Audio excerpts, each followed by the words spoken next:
Welcome to Center Heist Productions. It's October 9th. This is to review the October 7th game against the Senators, final preseason game. This was a lineup and a good game for the Habs in the respects that they didn't quit. Okay. So, anyway, please first hit the like, subscribes below in the right hand corner. It'd be muchly appreciated. We'd like to get 150 likes. Please, if you could subscribe and help this channel grow, I would appreciate your support. Okay, this game was a kind of a seesaw game. I mean, we outshot them by a landslide. They had their goon squad in. This lineup for the Sens wasn't what you're going to see an opening night for the Sens. Their stars sat out. So that's my concern, that we had what was called a full Montreal roster. This was no longer your kids. So that being said, you have to understand as a hockey fan, this is where we are behind the Senators. So when you meet the Stutzels and the Kachucks in that line, and the Pintos and the Sandersons at the point, this is where we're behind, and they're going to probably destroy us. Okay, so take advantage of the win. We got the win. That's 2 wins in preseason. I'm happy with it. Okay, stats. I'm going to do stats very quickly. 38 shots to 25 for Montreal, 17 to 19 in favor of the Sens. Face-offs 38 to 32 in favor of the Habs. 0 and 5 for our power play. Ooh, that's big news. 0 and 3 for the Sens. Penalty minutes 10 to 14 for the Sens. And giveaways 3 versus 10 for the Sens. Takeaways 3 versus 5 in favor of the Sens. Block shots 9 to 17 in favor of the Sens. Scoring. Okay, this is where we're going to go. This game gets off very quickly, and it was nice to see the Habs get to work very quickly. The smile from Slavkovsky, the kid, and so much pressure being put on him. It was good to see this happen. Anyway, Montreal starts very quickly with a nice shot from the point from Matheson. And of course, Slavkovsky uses his brains, a little bit of IQ there, to know that shot was going to be too much for the goaltender to contain it. There was going to be a rebound, so he used his common sense, went to the net, and as soon as that rebound came out, goaltender didn't have a prayer. That was up, gone, over him, in the net. Nice goal for the kid. That's 2 points, 2 goals this kid has gotten preseason. It's a step forward. So his game is coming along. Good to see. He's got his head up more. Nice to see. He's throwing his body. He's receiving hits better. He's showing great threats. He's making a lot of great passes. That's one thing we're not giving him credit for. He's made several good passes in each of these games where they haven't been capitalized on. So he seems to be a good playmaker. However, my knock against this game is if we can get a full game from him. He seems to die off just a little bit where the legs aren't moving. When the puck's not around him, it's kind of, I got to think about this. And we seen it the other night where he totally blew that call on defense when that breakaway came in and he went towards the player that was already covered by one of our defensemen. And this is the type of thing of when he's without the puck, he's going to have better decision making. But major improvements in his game. I'm still on the fence because I'm kind of like Laval. He might be able, with a lot of ice time, to work out these kinks that he has in his game. However, great improvements from him. Like seeing it. Go, Slav, go. And he will. I'm always in his corner in this way. I've never said he's going to be a bust. I just think he needs a fair shake with more ice time just to work out his kinks to get used to the North American game. So next, it didn't take long for Ottawa to respond with Parker Kelly and getting a goal. I'm not even going to talk about the players that assisted it just because I'm trying to speed this up a little bit. So they tied it up at 1:44. At 14:04, we get a nice pass out from Evans. Well, the play started with Harris to Evans, pass out in front in the slot area to Michael Pezzetta, who makes himself look like a Connor Bedard in this one. Kind of nice to see that with a guy that's more your gritty guy getting a goal that's like a goal scorer's goal. So good on Pezzetta. Good because he needed his game up a little bit as well because he wasn't looking good in preseason. And Jake Evans looked a little better. However, Jake Evans, to me, is we got to move on from him at some point, whether it's trade deadline or the summer, one of the two, because you can't hold these kids, guys like Waugh who are sitting back that are ready to come up, and Yalone and having a center position if that's the case, or Owen Beck. These guys are going to deserve that position over Evans, hands down. So, matter of time for Evans. It's a matter of time for Pizzetta because Pizzetta might have this year, possibly next year. It won't be long because there's too much talent. Because you're going to have to find other guys that can drop the gloves to assist Jack Eye. So we go up 2-1 at 14:04. Second period's over. We go into the third period where Justin Barron gets it, tips it up to Suzuki. Suzuki goes into Ottawa's zone, looking harmless. However, when that defenseman kind of gets into the goaltender's vision area, being able to see the shot like a smart player with some intense IQ, Suzuki lets it go, uses that defenseman as a screen. Beautiful shot. And we love these type of Suzuki goals. Great job by the captain. Okay, so not long after, once again, Ottawa responds with Kubalik, assisted by Bannstrom. This was not a great looking play on the Habs part, and Travis Harmonic started it. Pass up to Bannstrom. They went up on a two-on-one. Wasn't played the greatest by our defenseman that was back on the 2-on-1. However, Sam Montembeault looked horrible on the way he read that play. And if you're going to keep going to your knees in this, I'm going to keep knocking this every time. I'd like to see us be a league leader in getting our goaltenders off of. Stop playing from your knees. Stand up. You stand up a few times, you're going to stop another 10 shots easy. But you want to play from your knees, you get burnt. Okay? You're not Patrick Waugh. Okay? So there's the second goal to tie it up. Then we go into the third period.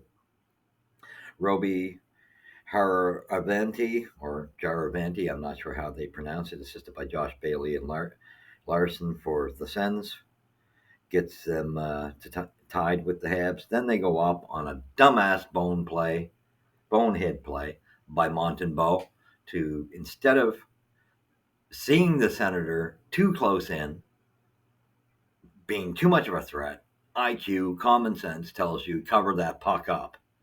What does he do? Oh, I see Harris there, but Harris has got too much work to reach for that puck in that play, allotting time with a guy coming straight in, which is Greg. And you know it's going to, if that play goes out, it's going to be a goal against you because you can't even respond quick enough. And that's exactly what come about. And this is my knock against Sam Montembeault. He's showing to be, people call him Marshmallow Man. He's back in marshmallow mode. Because I'll tell you what, you can pump this kid's tires all you want. I liked him last year at the end too, and was thinking he was the leader for the starting role. No, he is not. Allen has showed the veteran experience. This is why there's still a dogfight for that number one position, because with Allen, he's got the experience that he knows how to stay poised. Yeah, he makes some mistakes. His mistakes tend to be more so what the body can't do anymore type of thing. However, his IQ is definitely beyond Montembeault's. Montembeault has movement, flash ability was what he was showing last year. But is he the future? No, he is not the future Montreal Canadiens starter. Well, while we go through the 2 years, will he be the starter? He could be, but he's got to fight that out with Jake Allen. And like I said, it's scary because we haven't seen much of Primo, but Primo's looked better than both of them. And that's the guy who, and nice to see they're giving him his final chance, and let's see what happens with it. So anyway, a bit of time goes by. We respond to 13:57 with a nice play that, of course, starts with Jordan Harris over a nice pass to Norlinder. a nice point shot, which is what we want to see from our blue line. And of course, where's Big Monahan, the great veteran, experience. I love this guy for that reason. He's a great calm for Slavkovsky. And being in front of that net where you're supposed to be, he gets a tip in off that shot, that point shot. And we got a tie. We got a nice tie game. So we're back in it. And that which was good to see. Then at 16:30, uh, we responded again. And this was Captain Suzuki doing the work on the boards, wins the battle. And that's what I like about Suzuki when he's in there. He's so good offensively, and he's stronger than you think he is. And he just on the board wins the battle, dumps a little slide pass through his between his legs to Harvey Pinard, who's right there. Harvey Pinard immediately sees Cole Caulfield coming into the slot there, and coming up right there, coming in, and he knows Caulfield's shot. So by the time he's passing it to Caulfield, this is so quick that the goaltender can't respond to this. Not an elite shot like Cole Caulfield's. So that puts us ahead. Nice to see that goal. It's a pretty goal, and Harvey Pinard fit very well on that first line. It might be a Smurf line you want to call it. However, I think Harvey Pinard shows you that he's got the Gallagher mentality of he plays bigger than his 3 foot size. So nice to see that line does work. That just shows you he's another one of the plugs you can toy with, other than Newhook, Anderson, and Monahan. Then anyway, 17:58. Normally you would see the Habs let up. We don't. We get a nice again Monahan starting to play, always in the mix. Nice pass out in front to Arbor Jackeye coming in, and Arbor Jackeye just buries a beautiful wrist shot over the right hand of the goaltender. Beautiful shot, just a laser, and there's no way the goalie was stopping that one either. However, the play continued on, and then we finally get a whistle, and Arbor's like, that went in to the ref. Thankfully, we had it seemed a better crew of refs that they could have easily just ignored things. They took him up and went to video to see, and sure enough, Arbor was right. That puck actually went in and came right through the mesh. So he blew a hole through the mesh. That's saying something for a wrist shot. Either that or it's not twined very well, that net. Either way, nice goal by Arbor, and this is what I like seeing with our young kid defensemen. That we're seeing more and more of that with the kids. Arbor, Jackeye, Gooley, Norlander, who else? Kasevich. They're all showing signs that they'll step in. Barron, they're showing the signs that they will step in. They got to get more experience with it, no doubt. But Arbor's been kind of one of the front runners at this, which is what I'd like to see. Him and Gooley, to me, have been the front runners at just knowing when to jump into the offense. So, and Gooley wasn't in the lineup in this game. So, with that being said, that is your game. 6-4. We iced it. Great to see a comeback. We didn't let up. That I like to see the fight back. However, what I didn't like to see is was a goon squad by the Ottawa Senators, and we had pretty much our starting rotation. This is kind of scary because this sends you a message, Habs fan, and any hockey fan. This sends you a clear message that the Habs wait till the Sens put their stars in. We're not going to be a match for them. They are too far advanced for us. We're coming. That's not a knock against us. We got to go where they went 2 to 3 years ago and build this team, and that's what we're doing. But we're behind them. Kid yourself not. We're not going to, for the most part, we won't be in the games. They'll probably eat us alive when Stitchell and Kachuk and Pinto are in the lineup, and Batherson. So that I say, prepare yourself for. And it was good to see also early on in this game, where the Sens, they deliberately had their goons in trying to goat Jackeye into a fight. And I was proud of Jackeye for not taking it up because he wanted to wait till when it counted because he'll knock the living daylights out of whichever one of them it is, but he wasn't going to waste his time. So good to see. That was smart on his part. Now he did, of course, as the game went on, there was some mucking around and there was some roughing between them, so he did get called there at one point. However, good game. by the Habs. Just good to see the resilience. Good steps for our kids. And if any question mark of why Heineman was picked, as I've been stating all along, this would be one of the kids that should crack the lineup. You got your answer tonight because he went up against the tougher squad of Ottawa, and you've seen him almost put a player through the wall. And good hitting, great hitting from the kid. And this is why I think, now my next part is going to be about the waiver cuts, and this is why he steals one of the spots in. So a big surprise just is happening, and it needed to happen because Yoel Armia had chances and wasted them. So that Heineman played a fantastic game. His game level really came up in this game. Last two games they came up, but this one even more so. You've seen he's winning his battles, just making plays out of nothing. He's got a cannon.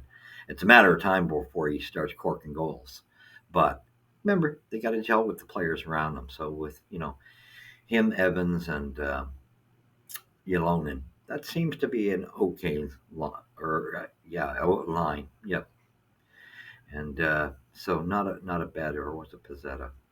Anyway, yeah, no, that was the third line. Anyway, so with that being said, good on him. Now we're going to go right into why, like I just said, Heineman makes it clear why he's needed to crack this lineup and what Montreal sees in him. So we go to the news being that just came out the same day, just after that game, actually. So it would have been yesterday, Sunday. We get the final cuts by the Montreal Canadiens, and here's a bit of a surprise. And this is not a knock against Lidstrom. It's just we got so many defensemen, and Lidstrom didn't look that bad against the Sens. But Barron and Norlinder just look better. Very simple. And Norlinder shocking us all. So they put Lidstrom and the shocker, Yoel Armia on waivers. This needed to happen for about 2 years now. No one was brave enough to do it. The Bergevin clan definitely didn't go near it with a 10-foot pole. Yoel Armia's had more than enough time. And I like Yoel Armia because he's strong on the puck, but he just can't. When he shows up, that's the problem. He just doesn't show up, and that's the part of his game I despise because he's got so much talent. So he's like a waste of talent. But anyway, Hughes and Gordon show you very clearly they have the best intentions of this team, and they're no longer blocking the young talent. They're allowing the spaces to open up. And they've seen the maturity in Heineman's game because it's not all about getting points all the time. You got to understand that. There are different type of players you need for your lineup. And it's also called about where is the maturity of your game. Heineman proves that on the physicality and the big shot, his game is farther advanced than the rest of the kids in that regard. That's not a knock against the rest of the kids. Waugh is going to be up there very shortly. There's no doubt about it in my mind. He'll be the next guy I'll be counting on like I did Heineman. And so we see that in the final roster, we have Heineman and Ylonen on that list for the forwards. That's great to see because I didn't want to see either one of these guys get wasted. Heineman, just has been a piece we've needed. Ylonen is just, to me, the guy, once we unload Evans, whenever we decide to, I'd rather have Ylonen in the lineup than Jake Evans, just because he's got more upside. He's younger. He's not all concussioned. And Jake Evans, sorry, he played a little better in the Saturday game. That was great to see. However, he's still not to the point of where he was before that Scheifele hit. And at the same token, he's reached his ceiling. So not a knock because I love Jake Evans, but I think we got to dump him either by trade deadline or the next offseason, the beginning of it, and open up the spots like we did. We were wise to get rid of Hoffman, Drouin, and now Armia being sent to Laval. He can help those kids down in Laval unless someone's brave enough to touch him on waivers. Go for it. Please do. But the time this just shows, Yoel, it's not acceptable. Your play is no longer acceptable for what we need up here. Not for the money we're paying you. So you might as well do it in Laval. We have to suck up what's left of your contract. Good game by the Habs. Positives, like I say, Norlander's made the cut on the team. That's good to see while Weidman is out injured. Um, and I still think that, Weidman may be better off going to Laval as well, because I think the time's got to be up for Weidman as well, because Norlander is shocking us. Barron, we know, is going to be in that dogfight with Norlander, and who knows who's going to come out of that. I mean, I think Barron I give the edge to. He's got more poise. Norlander's he's got a lot to prove, but he is shocking us. There's a lot of offensive upside coming from our young defensemen. That's good to see. So this was a total positive. However, we got the big challenge opening night Wednesday coming up on the 11th against the Maple Leafs. Woo-hoo. And this is full roster time. So don't be surprised if we get blown out of the building. Okay, and I'll make my comments. I mean, people are blowing tires on certain players like Montembeault. Montembeault is by far not earned that number one role yet. We got a three-way battle for that position, and not one of those three is the future goaltender for the Habs, the future starter. This is just to buy us time in the next 2 seasons. So remember that as well, because there's nobody there that's a starter. Like Allen may have been back in when he was in his younger days, not at this point in his career. He might carry it for the next 2 seasons, whoever comes out of it. Who knows? But they're technically not really a starter. And there's a lot more that's going to happen. We're going to see guys coming up and down. And it's good to see that Pinard can work on that first line, makes it a Smurf line. However, he's got the dog in him, like Gallagher, and just a younger version, that it worked. And so he'll be a good option to swap with Monahan, Anderson, and Newhook. I think they'll open up with Newhook, because Newhook was, rested. So was Gooley. So was Gallagher and Anderson. So you'll see our lineups change a bit too. So that gives us more options to see if we can find some chemistry on that first line. So with that being said, thank you for following me. It's going to be an exciting year, and I'm so impressed to see, like I say, the youth. You're starting to see it change, the hand change over Heineman and Ulan. This is a good move by Hughes. We are going to have some big decisions to make when it comes to defense. You got a dogfight on your hand with a couple of these guys. I don't know what is going to be concluded. It's going to be solely up to these kids. But with that being said, it's a great problem to have, especially with the guys that are overseas that are knocking records out of the books. We got big problems on defense in the sense of tons of talent coming. We're going to be one of the deepest teams on defense, which is going to buy us some of those forwards in trades that we need some scoring punch. So, Habs, be excited, but I'm telling you right now, if you think this Habs team is running for the playoffs, you got to be out of your cut pick in mind, because kid yourself not, you got Ottawa, Buffalo, Detroit moving up.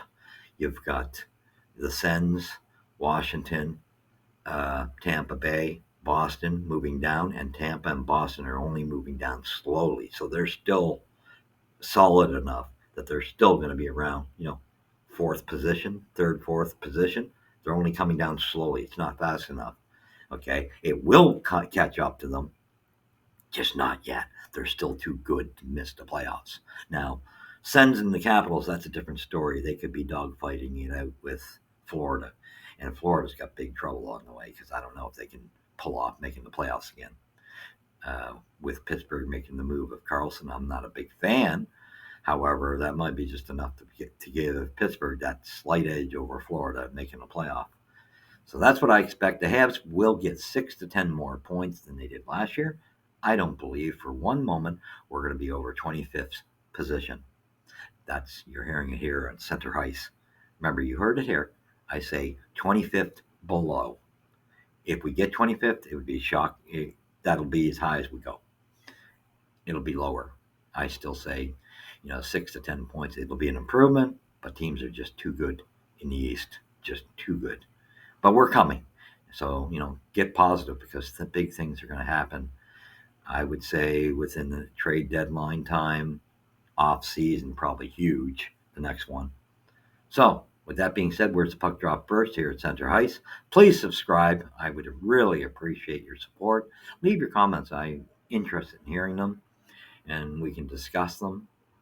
And thank you. Puck drops here first at Center Hice. Don't forget it. We'll catch you in the next episode. God bless. And watch Go Habs Go. And we'll be talking about the first game of the season. We'll be reviewing the Leafs and the Habs. That's always a good one to review. God bless.